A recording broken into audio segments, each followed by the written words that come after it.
Good day, sir. I'm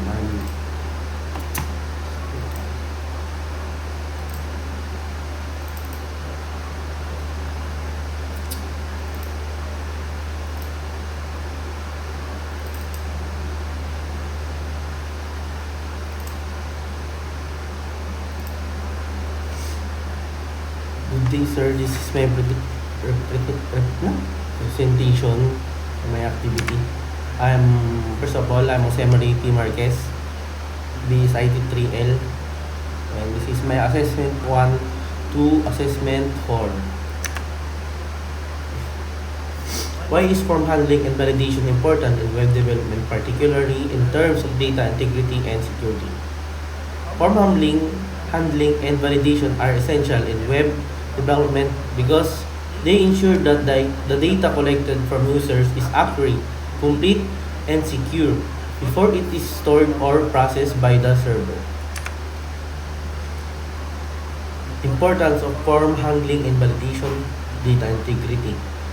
Validation ensures that only correct and properly formatted data is accepted. Example, prevents users from entering text in a phone number field or submitting empty required fields.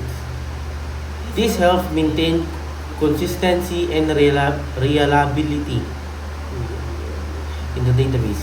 Security. Proper validation protects against malicious inputs that could exploit your website. Prevents SQL injection, attackers inserting SQL commands and form fields to manipulate your database. Cross-site scripting or XSS, injecting malicious scripts into input fields. Using validation ensures that only safe expected data is processed by your application. User experience or UX. Immediate feedback help users correct mistakes. Please enter valid email. Reduce form submission errors and frustration. Cert Last for server efficiency validation on the front end client side.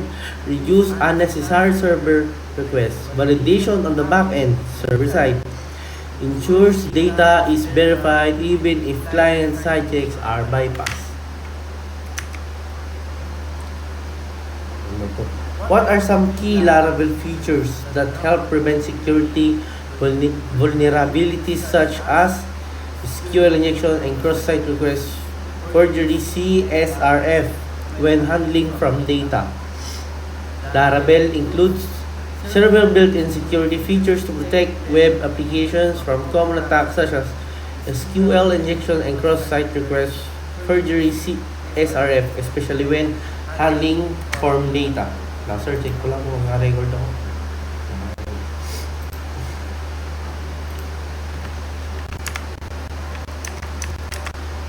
CSRF protection, cross-site request forgery. Laravel automatically generates a CRF token for each active sessions. This token is required when submitting forms to ensure the request comes from a trusted source. Duplicate ORM or prevents SQL injection. Laravel Endpoint ORM uses prepared statements automatically. This means user inputs is escaped and bound to the query, preventing attackers from injecting SQL code. Validation and sanitization. Laravel provides robust validation system to ensure all form inputs are properly checked before processing.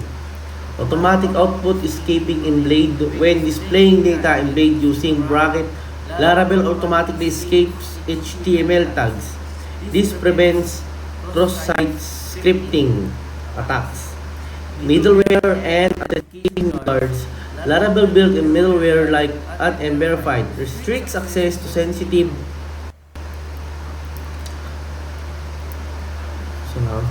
routes, prevents unauthorized users from accessing or submitting data. Explain how you would create basic from Laravel using Blade template and handle submission. An example of how you would define validation. Creating basic form in Laravel using Blade's controller. Laravel makes it easy, builds forms and handle their data security using Blade templates, routes, and controller. Sir, I have an example here, but it's not, hindi siya kompleto, sir. Like, ito po yung tinutukoy na control, may nakarate po akong controller dito. Ay! Diba? Tapos ito po yung race, pati wala siyang laman. Pero parang ganito po siya. Ito po.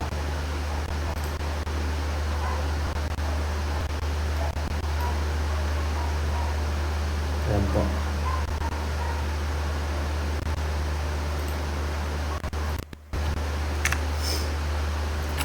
Define routes for displaying handling from web. Parang ito siya, sir. Ito po. Pero kulang po siya.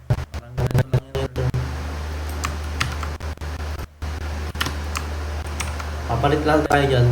Pag to get. Yan lang yan, sir.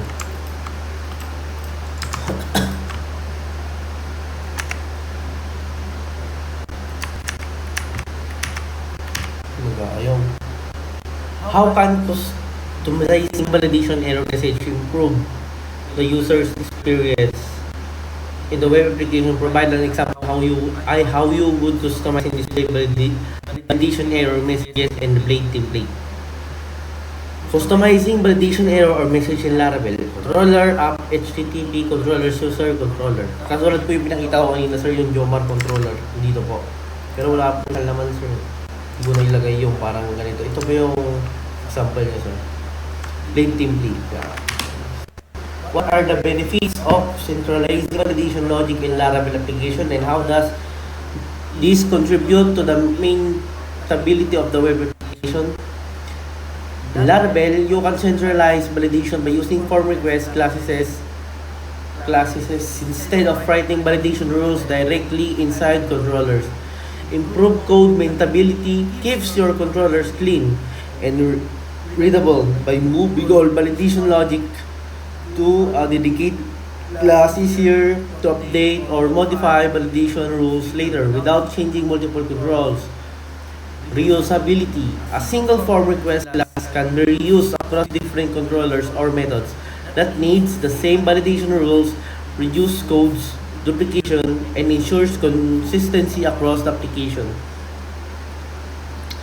Better organization. Validation logic is separated from business logic following Laravel's MVC design principles. Make your code base more structured and professional. Assessment 2. What is the role middleware in Laravel authentication system and how does it? Role of middleware in Laravel authentication system. Middleware in Laravel acts as a filter that sits between an incoming HTTP request and your application response and helps control who can access specific files or resources on your web. Role of middleware. Middleware checks the user's authentication status before allowing access to certain page or features. It ensures that only authorized users can access protected routes. If a user is not authenticated, middleware automatically redirects them, for example, to the login page. How middleware protects routes and resources. Middleware helps enforce access control and security across your Laravel application. Example, prevents guests from visiting dashboards, pages, or prevents regular users from entering admin areas. Ito, sir, yung route gate yung kagayang ginawa ko kanina. Yung sa dito po, pero hindi siya nakaayos. Ay. Oh, dito, sir, pero hindi siya nakaayos. Ano naman dito? Ito, sir, parang ganito. Ito.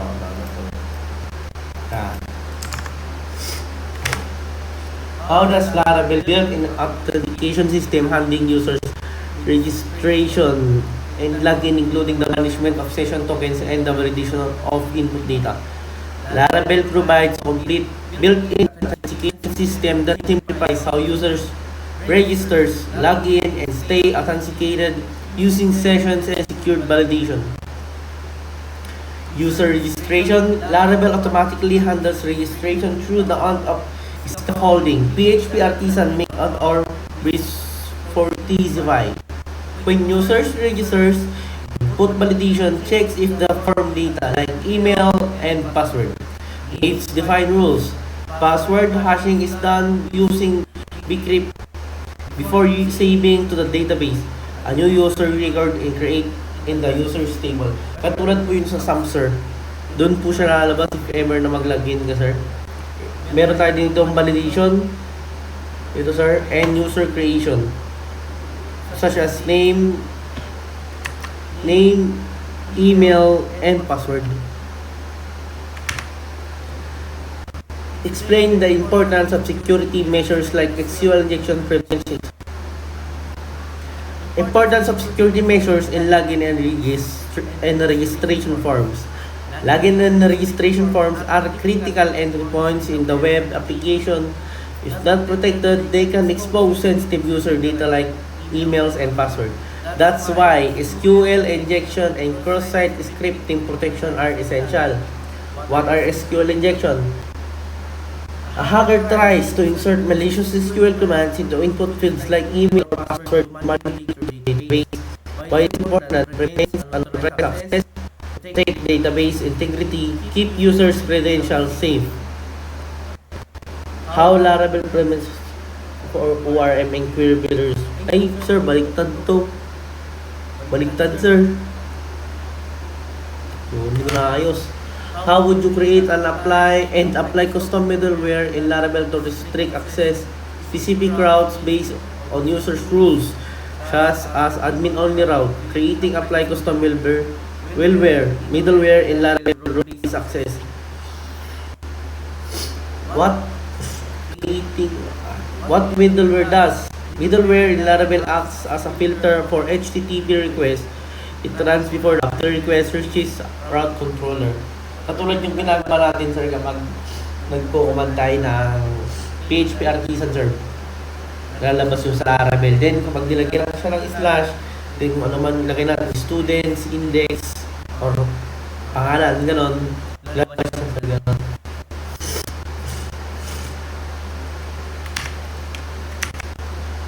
In terms of scalability, how can Laravel authentication system be adapted to handle growing number of users and requests? Give example like session management or token-based authentication.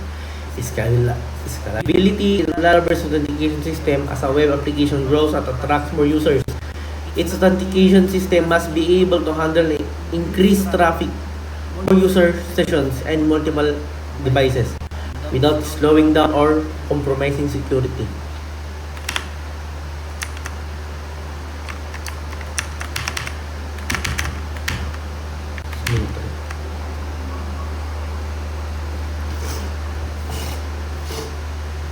Ito po yung mga question. What are the key steps involved in implementing create operation in Laravel? How Blade views and form handling play role in this process. Explain importance of data validation and validation, CRUD, create, update, delete operation. How does Laravel ensure security when handling users input during these operations? Describe how you would implement the read operation in Laravel to retrieve and display data from database using both a controller method and blade view that propose to update operation Laravel, and how would you handle this? How can you ensure that delete operation Laravel is secure and prevents accidental or authorized data removal? What role does validation play in this process? Key steps that create operation in Laravel: create, CRUD, read, update, and delete. Allows user add new data in Laravel. Makes process simple through MVC structure. Ito, sir, itong example na to, pagtulad ng tinunod sa amin nung dito, sir. Ito, sir. Ito siya. Pag nag-create ng table dito, sir, para doon sa may database sa SAM. Ito po yun.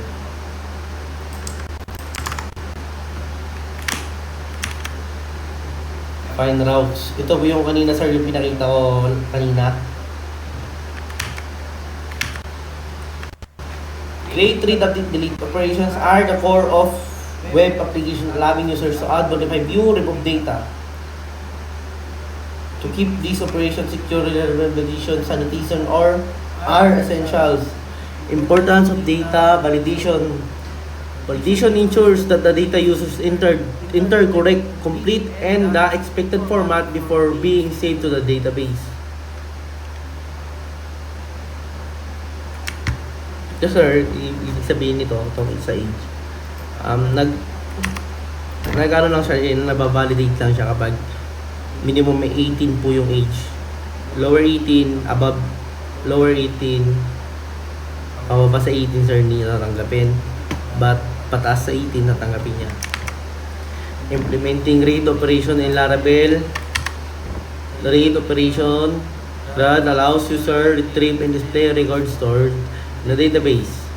In Laravel, this process involves using controller to fetch data from the model and blade view, sir, to display it in a user-friendly format define the route. Sir, yung mga kagaya ulit ng pinakita ko. So, dito, pero hindi siya nakaayos. Yun lang. Parang yung format niya. Parang yung format niya. Format lang, parang format. Post update operation Laravel update operation record. Verify existing data in the database. It allows user to edit records such updating student's name, correcting an email, or changing product price while maintaining the data accuracy and consistency. Now, identify which record to edit. Controller to handle the logic, blade view form to collect update data from the users.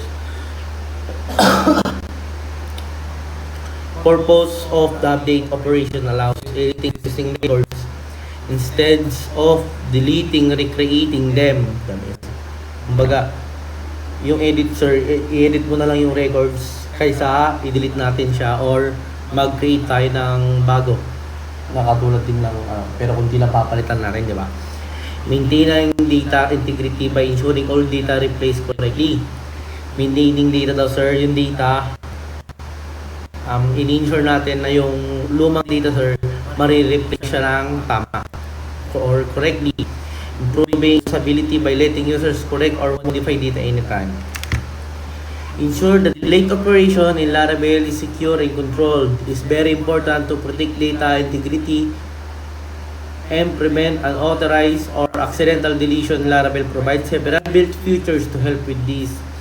Purpose of a secure delete operation. The delete operation removes data from the database. If not properly protected, it can lead to accidental data loss, unauthorized deletion by non-admin users, security threats like CSRF attacks. So the goal is to control who can delete data and confirm the action before removal. So the control who can delete, parang may para siyang specific na ano sir, kung sino lang makaka-delete ganun. And last, assessment 4. What does support, ito yung mga ano sir, mga question sa module. Where is the module? Ito, assessment 4. Yung napapalain sir. The purpose of Google reCAPTCHA is to protect web application from spam, abuse, and automated boosts by verifying that the form is being submitted by a real human user rather than malicious script or program. Wala akong magpapakita example eh. Parang yung kapag maglalagin tayo sa isang site sir, yung parang box na may captcha, ganun sir. Yung magkano ka ng mga car, mga bridge, yun.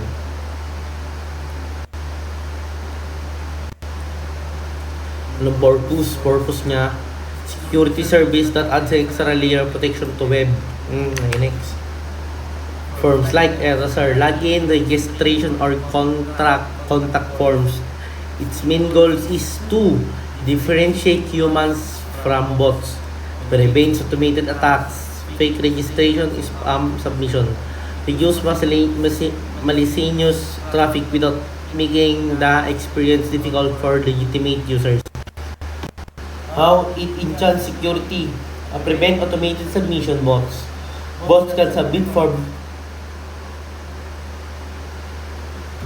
repeatedly to overload servers and inject spam data. CAPTCHA blocks these automated attempts by requiring users to pass the challenge task. Clicking a checkbox and identifying image, yung katulad ng sinasabi ko sir, na may na mga 4 dapat na tama yon, ng mga cars, example of cars, bridge, and yung para yung sa fire, basta yung sa ano ng tubig sir, yung sa mga ng bombero. Yun po yung ano niya. Process of obtaining registration, reCAPTCHA site and secret keys from Google. To use Google reCAPTCHA in Laravel application, you first need to register your website with Google and obtain 2 keys, a site key and secret key. These keys allows your application to authenticate securely with Google reCAPTCHA service. Go to Google admin console, visit google.com reCAPTCHA admin. Sign in using Google account. Register. Click create or add new site.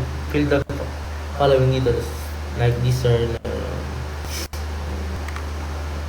So yung mga CAPTCHA keys na lang yan. Laravel form, integrating Google application helps to take your form like registration, login forms, bots, and spam. Para ano lang naman yan sir. Para paano tayo sa mga bots na bumapasok. Step 1, get your CAPTCHA keys before integration. Register your site at you will receive 2 keys. Yung kanina sir yun dito. So, sir.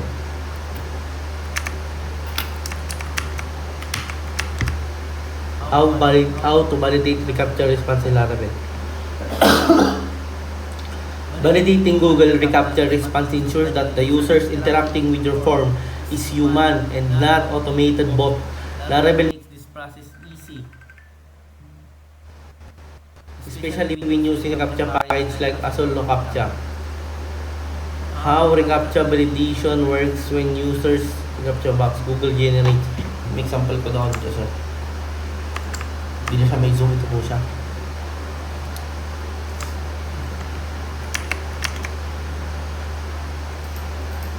And last, customizing error message or failed to reCAPTCHA attempts help improve the user experience by making feedback clear, polite, and helpful. Instead of showing confusing or generic message like invalid CAPTCHA, you can explain what went wrong and how it's fixed. And that's all sir. That's all my presentation sa module. Ito sir. Yun lang po. Pinakita ko yung mga ibang example, mga ibang code na mga pinagawa nyo lately. Yun lang po. Thank you po. Bye-bye.